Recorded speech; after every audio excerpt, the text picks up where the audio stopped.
La Guyane, c'est un bout de France, en pleine forêt amazonienne, entouré par le Brésil. Un territoire grand comme le Portugal, dont la population se concentre dans la capitale, Cayenne, et le long de l'océan Atlantique. Cayenne, a priori une ville de province comme les autres, avec ses contrôles radars, son bureau de poste, sa caisse d'allocation familiale, son hôpital et sa préfecture. Mais en coulisses, la Guyane, c'est un peu le Far West. C'est le département le plus dangereux de France. Une misère visible à tous les coins de rue. Un taux de chômage record, 26%. Une immigration clandestine incontrôlable. Entre loi de la jungle et loi de la République, la Guyane, un département sous haute tension. Nous sommes devant le commissariat central de Cayenne. Il est 11h30. Une toxicomane fume du crack. Un dérivé de la cocaïne, une drogue très dure. Personne pourtant ne semble ni choqué, ni même étonné. La brigade des stupes, dirigée par Robert Rosamond, ne peut pas s'occuper de tout le trafic. On y vient tous les jours, hein. Ils ne sont que 4 policiers pour toute la ville. Alors, ils ne se concentrent que sur les plus gros revendeurs. Ben là, il y a un ghetto derrière. Et là, c'est le supermarché de la cocaïne. Les dealers ont quadrillé la ville. Leur place forte se trouve à la Crique, le quartier chaud, situé à 300 mètres du commissariat. Les habitants l'ont surnommé Chicago. En caméra cachée, il nous a fallu moins de 2 minutes pour être sollicités. Le dealer, l'homme à la casquette, nous fait signe de nous diriger dans cette épicerie.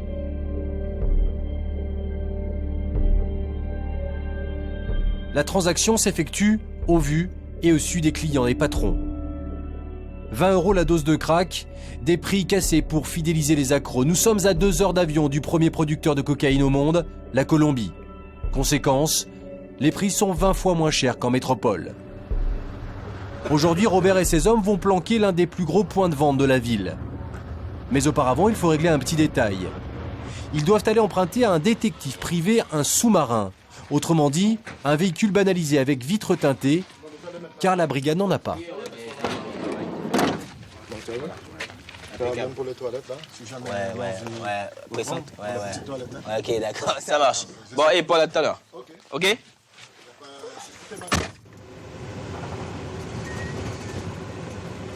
Vous n'avez pas de sous-marin? On n'a pas de sous-marin police à Cayenne. Donc on essaie de faire... Alors souvent on fait des acrobaties pour pouvoir surveiller quelqu'un. Mais donc on essaie de faire avec les moyens du bord. Hein. Donc je vais faire un passage devant, juste un petit passage pour voir un peu ce qu'il y a. J'espère, on va rouler un peu parce que sinon ils vont nous mater. Donc ce sera sur la gauche, hein, une petite maison bleue. Là, il y a un mec qui est justement en train de vendre dedans avec mobilette. C'est bon là? Ouais. Moi, c'est bon. Les policiers se mettent en place. La maison en question est située en face d'une école. Et ils matent là ou pas? Non. C'est un acheteur qui vient d'arriver. À peine installé, la surveillance peut commencer. Là, voilà, le mec. Voilà. Là, elle lui donne, là, c'est bon. C'est dans un sachet qu'elle prend ça. Elle lui donne carrément un... T'as vu ça? Hallucinant, ça se passe en pleine rue comme ça. En pleine rue comme ça, devant tout le monde. Ça, on voit pas ça en métropole. Non. En métropole, c'est plus caché. Ici, ils s'en foutent, quoi.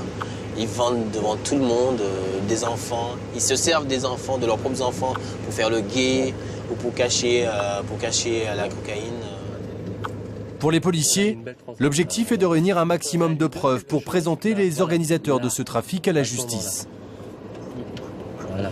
Ouais, il y en a un qui a été servir et il y en a un autre qui arrive là. J'ai entendu parler du cas du médecin. Voilà, il tient quelque chose dans sa main, il s'en va. Donc le premier est parti. Oui, mais ils sont là, ils sont tranquilles, ils sont chez eux, devant chez eux. Et puis voilà, ça vend, mais ça vend toute la journée, ça vend toute la nuit.